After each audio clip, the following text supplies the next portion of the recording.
2013 நான் சென்னையில் வந்து என்னோடய காலேஜ் படிப்பு பிஜி கோர்ஸ் முடிக்கும்போது எனக்கு சினி ஃபீல்டுக்குள்ளே மீடியாக்குள்ளே வந்து எனக்கு ஒரு வாய்ப்பு ஒன்று கிடைச்சிது.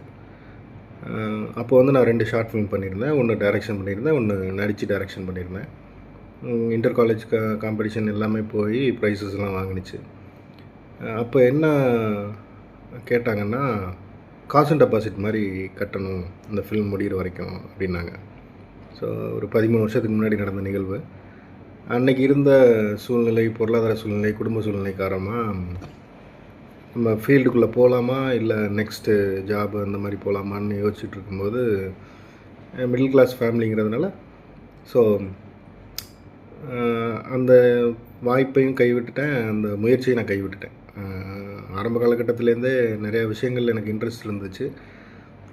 அதில் எதுலேயுமே நான் முழுசாக நான் முயற்சி எடுக்கவே இல்லை. போலீஸாக இருக்கட்டும், ஆர்மியாக இருக்கட்டும், இது ரெண்டுலேயுமே நான் எந்த விதமான முயற்சியும் எடுக்கலை.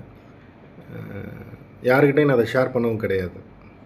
ஒருவேளை ஷேர் பண்ணியிருந்தால் நமக்கு சப்போர்ட் பண்ணி என்கரேஜ் பண்ணுறதுக்கு ஆள் இருந்திருந்தாங்கன்னா வேறு மாதிரி மாறி இருக்கலாம். எதுக்காக நான் அந்த விஷயத்த சொல்கிறேன்னா, நமக்கு ஒரு வாய்ப்பு கிடைக்கும்போது, இல்லை நமக்கு பிடிச்ச துறையில் வந்து நம்ம போகணும்னு நினைக்கும்போது நம்மளை என்கரேஜ் பண்ணாவே போதும். நிறையா பேர் என்கரேஜ் பண்ணி, நிறையா சப்போர்ட் பண்ணி இன்றைக்கி நிறையா ஜெயித்தவங்க நிறைய பேர் இருக்காங்க. எதுக்காக நான் இதை சொல்ல வர்றேன் அப்படின்னா,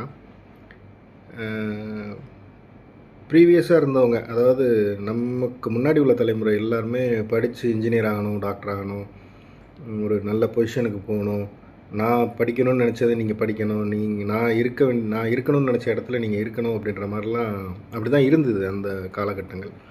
இப்போ இருக்கிற ஜென்ரேஷன் குழந்தைங்களுக்கு நம்ம சப்போர்ட் பண்ணாவே போதும். ஏன்னா நம்ம 10th படித்த போர்ஷன்ஸை இன்றைக்கி 5th 6th படிச்சுட்ருக்காங்க.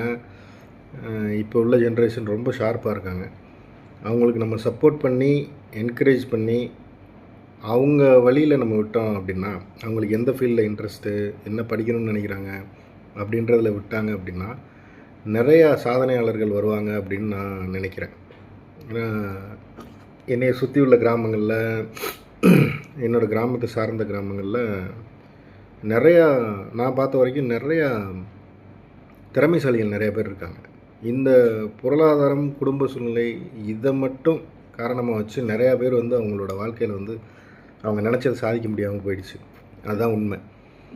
ஸோ என்னோடய ரிக்வெஸ்ட் என்னென்னா, இப்போ உள்ள ஜென்ரேஷனுக்கு நல்லா சப்போர்ட் பண்ணுங்கள், தட்டி கொடுங்க.